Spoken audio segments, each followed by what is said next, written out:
Yeah. Broken dreams. Broken dreams. Just giving you my story. You know? Yes, sir. Welcome back to episode 1 of the Sip to Tally podcast. Me, Coach Evans. I'm here with one of my players, tight end Kamari Moralres. Was recently rated a 3-star receiver / tight end by Rivals. Is that right? Rivals and 24/7. Rivals and 24/7 Sports. We're sitting here.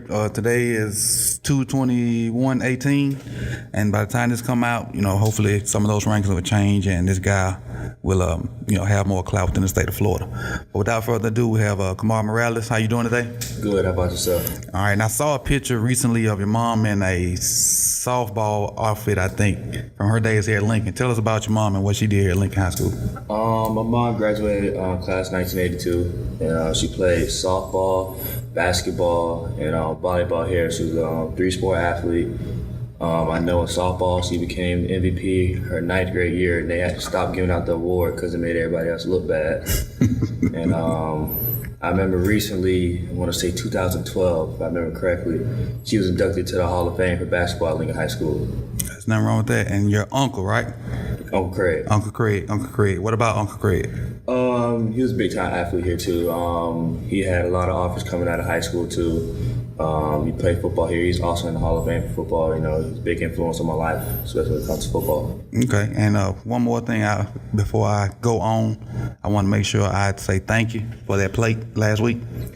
Last week was a rough time, but that chicken kind of hit the spot. All right, you recently got rated as a 3-star athlete by Rivals and 24/7 Sports. How do you feel about that ranking right there? I'm very appreciative of it. I'm thankful for it. But, I hold myself to higher standards. So, I'm trying to get past that 3-star rating. Okay, your goal is to get to 5-star, I'm assuming? Of course. Okay, it's a lot of hard work to go into that. But as far as the summer, what do you plan on doing to try to reach that goal? Just work out, no days off, zero, not even when we have a break from school. I have a big yard, so I go out there and do something. Always do something, stay active. Okay. What are your plans with your travel team? 7-on-7? Yeah, 7-on-7 team. I know we have a lot of tournaments coming up. I know we qualify for nationals in ING. Is that Pylon? No, sir. That's just the actual individual championship for the whole entire 7-on-7. I know we're hosting a tournament in Tallahassee, matter of fact. And, that's the first week of April, right? First weekend of April. Want to say, and that's going to be a Pylon, but I won't be able to make that one, though. Okay. I won't be able to make that one. As far as the recruiting process, how has that played a part in your daily routine? Do you get a lot of calls and messages, or how does that work for you?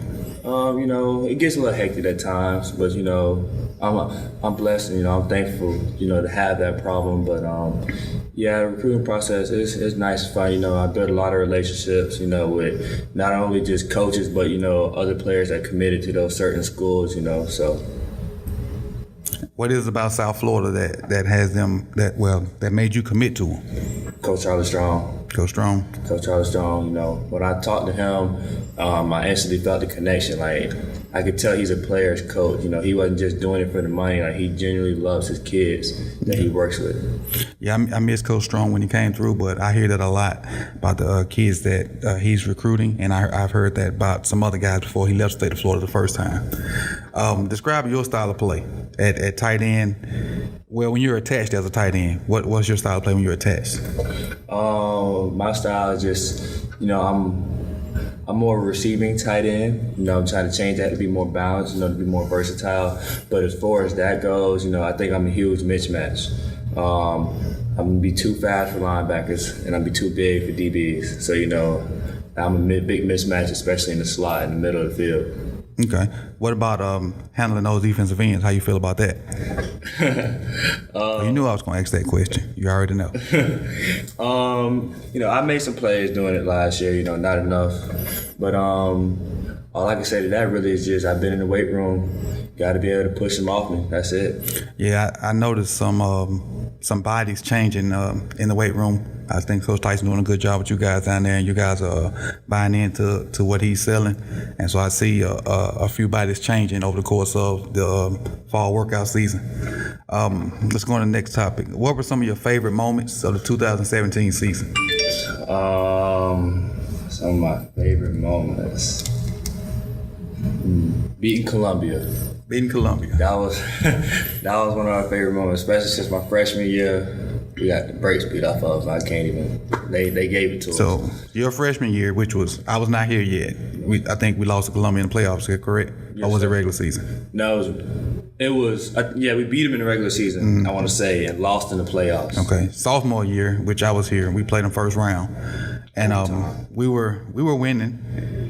I think we ended up going to overtime. We lost in overtime. We lost in overtime. 35-28. So we played them 4 times in a matter of 3 years, and which last year we finally got over the hump, and we beat them in the first round of playoffs this year. Tell me how you feel about that, about winning that playoff. That's your first playoff victory, correct? Yeah, that would be your first playoff victory. As a starter. Okay. That Columbia game, it meant a lot to me. I ain't really come out and say it, but a kid that I had grew up playing football with named Cam Brown, he had passed away the week before. And, it kind of really hurt me because I grew up playing football with him. His dad was my first ever football coach. And I remember before that game started, I said, I'm dedicating this game to Cam. I'm finna go out. We finna win this game for Cam. And I knew going that game was finna win that game. So that's why it was so special to me when we had won. It meant a lot to me. And now, this is off the topic of what I wanted to do, but I do remember that time of the year. And I think the entire city of Tallahassee came together to show support for Cam. I didn't know him personally, but the love that the city of Tallahassee showed for him, from each high school, from the TV anchors to the newspaper to a bunch of different people, he must have really touched a lot of lives because of the love that was shown for him was great. And he's going to be missed by a lot of people, and he's not forgotten. Because I think maybe Allison Posey's pinned tweet is something about Cam. I think so. What are you working on to be better in 2018? Oh, weight room and being faster. I'm working out with Coach Antoine Moore, more speed training. And I can tell I'm getting faster every single day. He really knows what he's doing. He's a great speed coach. And then, of course, in the weight room, Coach Tyson's going to push you. He's not going to let you sell for less. Okay. And what kind of goals do you have for 2018, numbers-wise? Numbers-wise? I'm shooting for the skies. I want to go for 1,000 yards and at least 10 touchdowns. Okay. I know we had a conversation shortly after the coaching change or whatever, and I told you that depending on what kind of offense we run, I can kind of get you 70 catches. We got close to that this year. We got close to that this year, and probably could have gotten that had you not had to sit out one game. But I ain't gonna throw shade too much. Let's move on. Who's your favorite football player and why? Just ever, college? Just ever. I'm gonna go ahead and say right now, Lamar Jackson. Jackson. He is my screensaver for a reason. That boy right there is something special. What? Tell me what you like about him. I just love his swagger. He's a Florida boy. I love his swag. I like how he goes out there. He competes.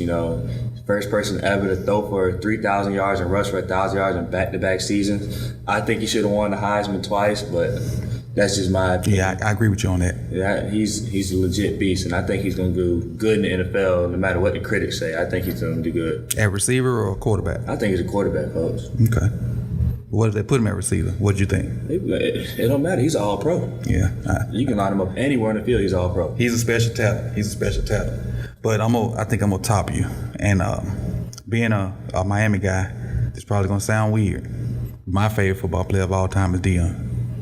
Oh yeah, of course. By far, I don't think any coach or any player can just take one half of the field and make the coach's game plan for another half. I haven't seen that before him, and probably won't see it after him. And then he can turn around and get you, catch a 2 on offense or whatever, and return a punt or 2. And go to the crib. At anytime you touch the ball, it's potential to be a touchdown.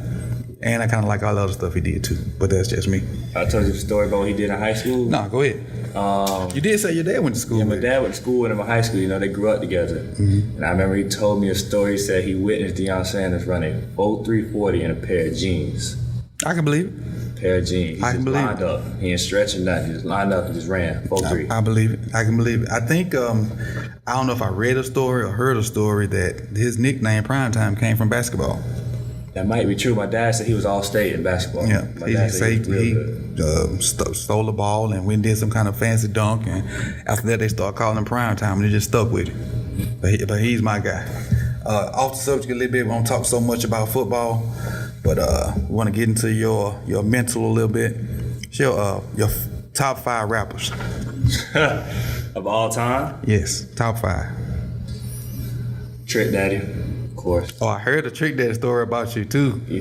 Oh, we'll talk about that in a minute. Trick Daddy, Ice Cube, Tupac, Biggie, and Ice Cube, Tupac, Biggie, Trick Daddy, and probably Snoop Dogg. I'm so glad you didn't say none of these new guys. But I want to talk about that Trick Daddy story. Coach Gray, me and him were talking the other day, and I think y'all went to Shore, right? Yes, sir. And Coach Gray's from down that way, and he knows Trick. And he said he called Trick while you were in the car, you just were speechless. You didn't know anything to say. And that's for the first time in my life I've known you to be speechless ever. Say Trick picked up the phone and gave you some words of encouragement, and it ended up being a good conversation. You got something good out of it. But for you to be speechless, that means you really like Trick Daddy. Oh yeah, shout out to Trick and Coach Gray for making that happen. I just want to meet him now.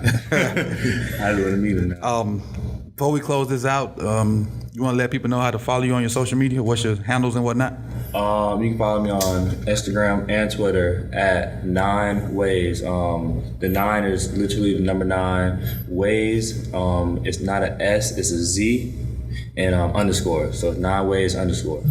All right. That's gonna end our interview with Kamari Moralres. We are gonna look to get more kids in here to interview them, let them tell their truth, let their personality shine out.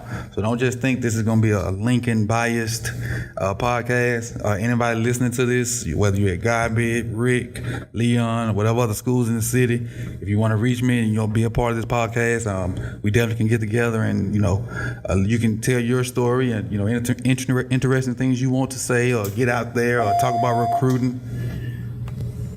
So if you want to share this same experience and get your name out there and get some support or get the ball rolling on yourself, I'm here just like Huey trying to do things for the kids to get them more exposure because like I said in the episode 0, there's only so much the Tallahassee Democrat can do. I got a little free time. This is one of the things I want to do.